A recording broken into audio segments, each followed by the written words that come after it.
श्री वृंदावन बिहारी लाल की जय हो।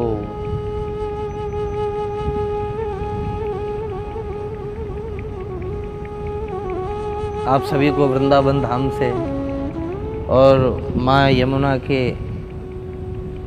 पावन पुलिन से आप सभी को खूब खूब मंगल बधाइयाँ, खूब खूब मंगल शुभकामनाएं।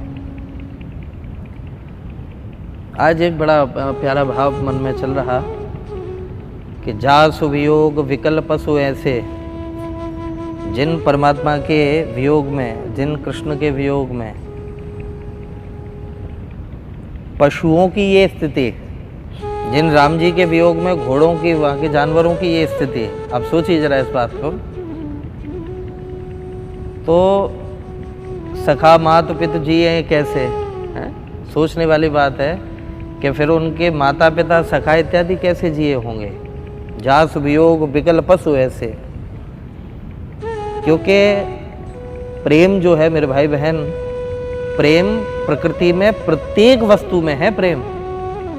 ये हम लोग बिल्कुल भी ना सोचें कि केवल इंसानों में ही प्रेम वास करता है। ना ना ना, प्रकृति के प्रत्येक हिस्से में प्रेम वास कर रहा है मेरे भाई। जीव जंतु पेड़ पौधे, आहा, हर स्थिति में प्रेम वास कर रहा है, हर स्थिति में प्रेम वास कर रहा है। लेकिन कमाल की बात यह है, इंसान ने उसी प्रेम को एक बुरा नाम दे दिया है, हवस, काम है। ये इंसान ने नाम दिया है प्रेम को, जबकि प्रेम इनका नाम नहीं है। ये विकार हैं। और प्रेम पूंजी भूतम प्रेम गोपांगनाराम मूर्ति भूतम भागदेयम यदूनाम। हमारे जितने वैष्णव भक्त हैं उनके हृदय का प्रेम ही श्री कृष्ण के रूप में साक्षात प्रकट हुए, और कृष्ण के हृदय का प्रेम ही हमारे श्री किशोरी राधा रानी के रूप में साक्षात प्रकट हुए हैं।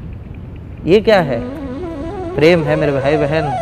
तो आज श्रीमद् भागवत जी के कुछ श्लोक स्मरण में आए कि गावश्च कृष्ण मुख निर्गत वेणुगीत पीयूष मुत्त भित कर्ण पुटै पिबन्त्यः शावास्नुतस्तनपयः कवलास्मतस्थुः गोविंद मात्मनि दशा शुक्ला स्पृशन्त्यः। गावश्च कृष्ण मुख निर्गत वेणुगीत, बहुत प्यार से सुने मेरे भाई बहन, बहुत प्यार से, कि जिस समय गौचारण के समय लाल जी वंशी बजाते और वंशी निनाद जिस समय बछड़े सुनते या गैया सुनती, तो गावश्च कृष्ण मुख निर्गत वेणुगीत पीयूष मुत्त भित कर्ण पुटै पिबन्त्यः। कान खड़े हो जाते बछड़ों के, गायों के, और कान खड़े होकर के मानो वो कान के दोहना बना करके कन्हैया के अमृत रूपी वंशी का पान करने लग जाते। हो कन्हैया के अमृत रूपी वंशी का पान करने लग जाते। ये वही माँ यमुना का पावन पुलिन है। थोड़ा सा उस ज़माने में पहुँचिए जो मैं कथा के माध्यम से आपको पहुँचाना चाह रहा हूँ। कल्पना करिए कि आज भी माँ यमुना दोनों भुजाएं फैलाए हुए खड़ी हुई हैं कि यहाँ कोई प्रभु का प्यारा आए, मेरे ही तट पर श्याम सुंदर ने सुंदर सुंदर लीलाएं करी हैं। कोई तो आकर के पूछ ले कि मेरे ही तट पर कन्हैया ने क्या क्या पवित्र लीलाएं करी हैं। हाँ, मैं साक्षी हूँ कि मेरे सामने कन्हैया यहाँ खेले हैं। हाँ, मैं साक्षी हूँ कि यहाँ नंद के आनंद भयो जय कन्हैया लाल के ये दृश्य हुआ है मेरे भाई बहन। क्यों? क्योंकि प्रेम की बात मेरे भाई। प्रेम ते प्रभु प्रकट हैं जिम आगे है। प्रेम से ही श्री ठाकुर जी प्रकट होते हैं, प्रेम से हमारे गोविंद प्रसन्न होते हैं। प्रेम की भाषा है मेरे भाई। तो जिस समय कन्हैया वंशी बजाते तो शावास्नुतस्तनपयः, जो बछड़े थे, बछड़े गैया का दूध पीते पीते जैसे वंशी सुनते, जरा इस झांकी का दर्शन करो तो स्तन गाय का मुंह में रखा हुआ है और स्तन को पी रहे थे, और जैसे ही कानों में वंशी पड़ी तो एकदम जीभ ढीली पड़ गई महाराज। क्योंकि स्तन पीते समय थोड़ा सा बछड़े जो है जीभ को मजबूत करते हैं ना, तो स्तन की धार खींच पाते हो, लेकिन जीभ ढीली पड़ गई। तो जो जीभ ढीली पड़ने से जो मुंह में दूध भरा हुआ था, जीभ भी लटक पड़ी नीचे की ओर, आंखें बंद हो गईं और दूध जो है मालिक बगल से बहने लग गया। शावास्नुतस्तनपयः कवलास्मतस्थुर गोविंद मात्मनि दशा शुक्ला स्पृशन्त्यः। आहा, ऐसे हमारे ठाकुर की वंशी है, ऐसे हमारे प्यारे की वंशी है। और आज अरे मैं केवल मेरे भाई केवल गायों की बात नहीं कर रहा। प्रायो वताम्ब विहगा मुनयो वनिस्मिन् कृष्णे क्षितम तदुदितम कलवेणुगीतम आरुह्य ये द्रुम भुजान रुचिर प्रबालान शृण्वन्ति मीलित दृशो विगतान्यवाच। है क्या बढ़िया बात कही है। जिस समय कन्हैया वृंदावन में वंशी निनाद करते, वंशी बजाते, और उस समय वृक्षों की डालियों पर पत्तों की ओट में बैठे हुए, आहा हा हा, पत्तों की ओट में बैठे हुए छोटे छोटे पक्षी, छोटे छोटे सुंदर सुंदर पक्षी जिस समय लाल जी की वंशी सुनते, लाल जी की वंशी सुनते मेरे भाई बहन, उनके उसी समय प्रायोवताम्ब विहगा मुनयो वनिस्मिन्, वो विहग, वो पक्षी, कृष्णेक्षितम तदुदितम कलवेणु गीतम, कन्हैया कृष्णेक्षितम, कन्हैया को देखते, वेणु निनाद हो रहा है तो क्या करते, बोले आरुही ये द्रुम भुजान रुचिर प्रबालान, और उसी समय मेरे भाई बहन उन पर पेड़ों की डालियों पर बैठ करके शृण्वन्ति मीलित दृशो, उसी समय नेत्र बंद कर लेते कन्हैया की झांकी, मानो वो कह रहे हैं आओ प्यारे मोहना पलक ढांप तोहे लेओ, और ना मैं देखूं और को ना तोहे देखन देओ। ये प्रेम की स्थिति, मानो वो बछड़े वही भाव कह रहे हैं, लाल जी इन नेत्रों में आप आ गए हो, आहा हा हा हा, मूदरी मूद दो हाथन इन आँखिन को, राम कड़े जावे राम रूप कड़े पावे ना। वो वाली स्थिति, ऐसा लग रहा है कि वो जो पक्षी हैं उनके मन में यही भाव चल रहा है कि कन्हैया भले ही निकल जाए यहाँ से, लेकिन कृष्ण का रूप न निकल पाए। तो शृण्वन्ति मीलित दृशो विगतान्यवाचः, अन्यवाचः विगता, जो संसारिक प्रलाप हैं, संसारिक चर्चाएं हैं, आप गौर से देखिए इस बात को कि जब भी हम कथा वार्ता सुनते हैं, जब भी हम ठाकुर का नाम लेते हैं, जब भी हम मंदिर जाते हैं, धाम तीर्थों में जाते हैं, तो वहाँ पर भी संसारिक चर्चाएं करते हुए जाते हैं। मेरे भाई बहन ये बहुत बड़ा पाप है, बहुत बड़ा पाप है। यहाँ वो पक्षी हमको ये शिक्षा दे रहे हैं, बोले विगतान्यवाच, जो अन्य संसारी चर्चा है बोले उनको त्यागो, और त्याग करके बोले क्या करना है, बोले शृण्वन्ति मीलित दृशो, नेत्र बंद करके ठाकुर को देखना है।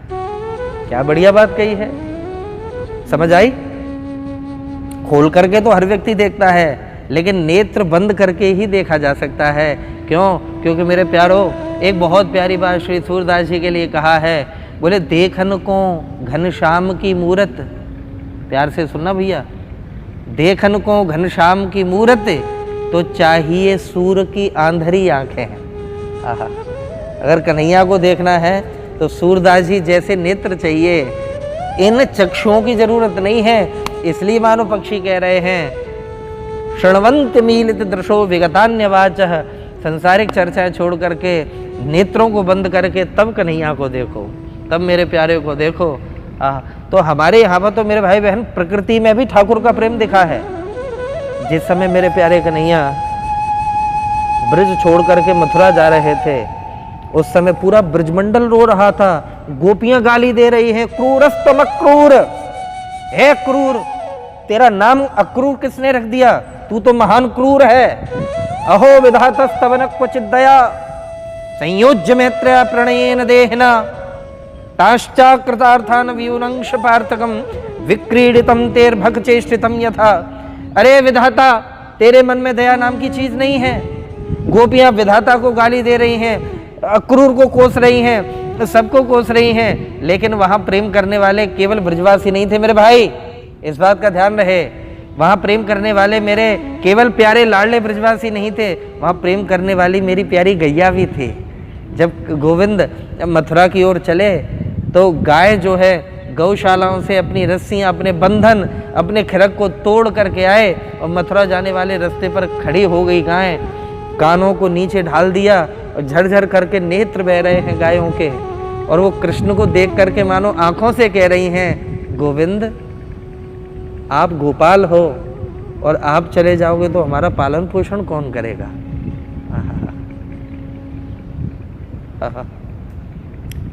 आप चले जाओगे तो हमारा पालन पोषण कौन करेगा। हर स्थिति में हमारे यहाँ पर परमात्मा के लिए, ईश्वर के लिए प्रेम दिखा है। वो याद रहे, जहाँ पर प्रेम है वहाँ ईश्वर है? जहाँ प्रेम है वहाँ ईश्वर है। आज एक बड़ी प्यारी घटना मुझे याद आई, ये सभी बच्चे भी सुने, सभी ध्यान से सुने। एक बड़ी विचित्र और बड़ी प्यारी घटना। एक बार रेगिस्तान में लला दो सखियां जा रही थी। रेगिस्तान का माहौल, गर्मी ही गर्मी, चारों तरफ रेत ही रेत। हाँ, तो चलते चलते चलते चलते दोनों सखियां बड़ी चतुर थी, बड़ी समझदार थी। उन्होंने देखा कि एक तालाब है और तालाब सूखा हुआ है। थोड़ा प्यार से इस झांकी को देखिएगा। तालाब है और तालाब सूखा हुआ है। उसमें जरा सा जल पड़ा हुआ था कि ढंग से एक आदमी भी ना पी पाए। जरा सा जल पड़ा हुआ था। और कमाल की बात, उस जल के बगल से मेरे भाई दो हिरण मरे हुए पड़े थे। थोड़ा इस झांकी का दर्शन करें। उस जल के बगल से दो हिरण मरे हुए पड़े थे। तो दोनों सखियों ने जब देखा तो वो हक्की बक्की रह गई कि बहन, ऊभो न दीखे पारधी, लग्यो न दीखे बाण। यहाँ तो कोई शिकारी भी चारों तरफ नहीं दिख रहा, बाण भी लगा हुआ नहीं दिख रहा। समझ आ रही? ऊभो न दीखे पारधी, लग्यो न दीखे बाण। तो मैं तने पूछूं हे सखी, एक किस विध तज्या प्राण? किस वजह से इन दोनों ने प्राण त्याग दिए? हे सखी, मैं तुझसे पूछ रही हूं, तू बता। ऊभो न दीखे पारधी, लग्यो न दीखे बाण। तो मैं तने पूछूं हे सखी, एक किस विध तजिया प्राण? कैसे इन्होंने प्राण त्याग दिए, तू बता सखी। जब जैसे ही दूसरी सखी ने सुना तो सखी के नेत्र भराए, उस सखी के नेत्र सजल हो गए, विलोचन सजल हो गए। और रुदन करते हुए, नेत्र भरे हुए उस सखी ने कहा, बहन मुझे पता है इन दोनों के प्राण कैसे गए हैं। मैं समझ सकती हूँ इन दोनों के प्राण कैसे गए। बहन कैसे गए? तो सखी ने बड़े भाव से कहा कि जल थोड़ा, प्यार से सुनना, जल थोड़ा नेहा घना और लग्यो प्रेम को बाण। जल थोड़ा नेहा घना और लग्यो प्रेम को बाण। पानी थोड़ा ही था, एक भी नहीं तृप्त हो पाता इसमें से, और प्रेम ज्यादा था। जल थोड़ा था, प्रेम ज्यादा था, और दोनों में प्रेम का बाण लगा हुआ था। दोनों एक दूसरे को विशेष प्रेम करते थे। तो जल थोड़ा नेहा घड़ा, लग्यो प्रेम को बाण, और तू पी करत ही सखिए तजिया प्राण। तू पी ले, तू पी ले, तू पी ले, तू पी ले। ऐसे करते करते इन दोनों ने ही प्राण त्याग दिए कि अगर मैंने पी लिया तो ये मर जाएगा, और दूसरा सोच रहा है मैंने पी लिया तो ये मर जाएगा। और ऐसे सोचते सोचते ऐसो तनु राख कहा करे हैं। अगर मेरा प्रियतम चला गया, मेरा प्यारा चला गया, तो ऐसे शरीर को रख कर के मैं क्या करूँगा। दोनों ने ही मालिक प्राण त्याग दिए। सुनो, ये होता है प्रेम। मैं यहाँ यमुना जी के किनारे आपको कोई व्यर्थ बात नहीं सुना रहा। लोगों के अंदर से प्रेम गायब हो गया मेरे भाई, इंसानों के अंदर से प्रेम गायब हो गया है। और जैसे ही ये दोनों सखियों की चर्चा आपस में दोनों ने सुनी, दोनों ही उस जोड़े को देख करके फूट फूट करके रोने लगी, फूट फूट करके रोने लगी। ये है सच्चा प्रेम मेरे भाई, ये है सच्चा प्रेम। और ये प्रेम यदि संसार में हो तब भी आनंद है, और यदि सरकार से हो, ठाकुर जी से हो, मेरे प्यारे कन्हैया से हो, तो कहना ही क्या है। लेकिन एक प्यारी बात बताऊं कि जिसने संसार में प्रेम नहीं किया कभी, जिसने कभी अपने माँ बाप से प्रेम नहीं किया, जिसने अपने भैया बहन से प्रेम नहीं किया, जिसने अपने मित्र से प्रेम नहीं किया, जिसने अपने मिलने जुलने वालों से प्रेम नहीं किया, मुझे लगता नहीं कि वो कभी भगवान से प्रेम कर पाएगा। तो सबसे पहले मेरे भाई बहन, आसपास में प्रेम करना सीखो। अपने परिवार, अपने परिकर, अपने मिलने जुलने वालों से प्रेम करना सीखो, प्रेम से रहना सीखो। और जब संसार में प्रेम करना सीख जाओगे तो ये मेरा दावा है, तुम एक दिन अपने ठाकुर से भी उतना ही प्रेम करोगे जितना अपने बच्चे से करते हो। एक दिन अपने ईश्वर से भी उतना ही प्रेम करोगे जितने अपने मैया बाप से करते हो। एक दिन अपने गोविंद से भी उतना ही प्रेम करोगे जितना तुम अपने मित्र से करते हो। क्योंकि गीता जी में कहा है ना, अनन्य ममता विष्णु ममता प्रेम संगता, भावस्य एव सांद्रात्मा बुधई प्रेमा निगद्यते। यदि जितनी ममता हमारी संसार में है उसका 1% भी यदि भगवान में हो जाए मेरे भाई, कमाल हो जाएगा। वृंदावन की तरफ से आपको खूब खूब मंगल शुभकामनाएं। माँ यमुना की तरफ से आप सभी को खूब खूब आशीर्वाद और इस दास की तरफ से आप सभी को कोटि कोटि प्रणाम। राधे राधे।